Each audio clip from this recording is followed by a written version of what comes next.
প্ৰধানমন্ত্ৰী নৰেন্দ্ৰ মোদীৰ স্বচ্ছতা অভিযান মিছনৰ লগত সংগতি ৰাখি ভাৰত চৰকাৰৰ পেট্ৰলিয়াম মন্ত্ৰালয়ৰ নিৰ্দেশত নুমলীগড় শোধনাগাৰৰ উদ্যোগত স্বচ্ছতা পখেক অভিযানৰ আজি শপত গ্ৰহণ কৰি শুভাৰম্ভ কৰে।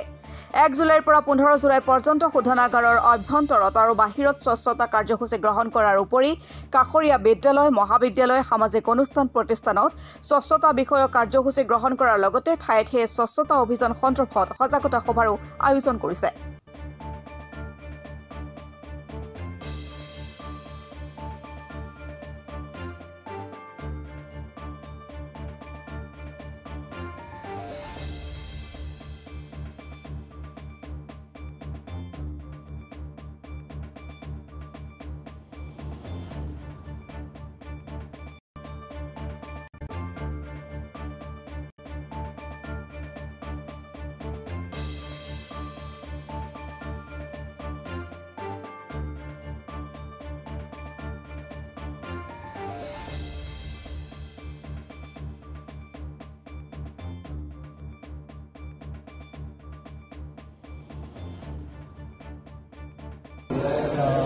ভাৰতৰ প্ৰধানমন্ত্ৰী নৰেন্দ্ৰ মোদী ডাঙৰীয়াৰ স্বচ্ছ ভাৰত মিছনৰ যিটো অভিযান, সেই অভিযানৰ লগত সংগতি ৰাখি পেট্ৰলিয়াম মিনিষ্ট্ৰীৰ গাইডেন্সত আমি নুমলীগড় শোধনাগাৰে আজি 1 জুলাইৰ পৰা 15 দিনীয়াকৈ স্বচ্ছতা পখৰা পালন কৰিব লৈছোঁ।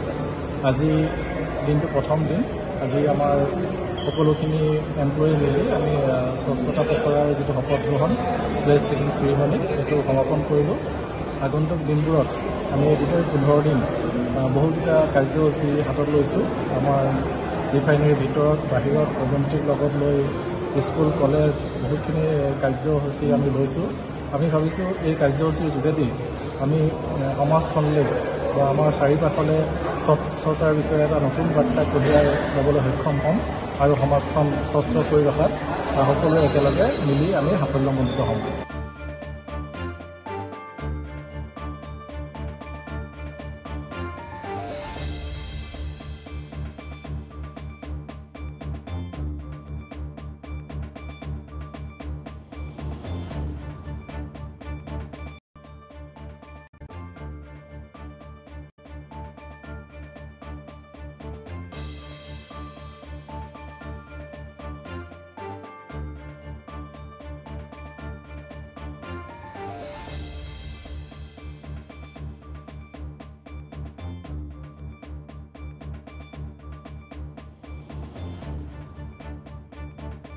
নুমলীগড়ৰ পৰা গৌতম বৰাৰ ৰিপৰ্ট, অসম টুডে।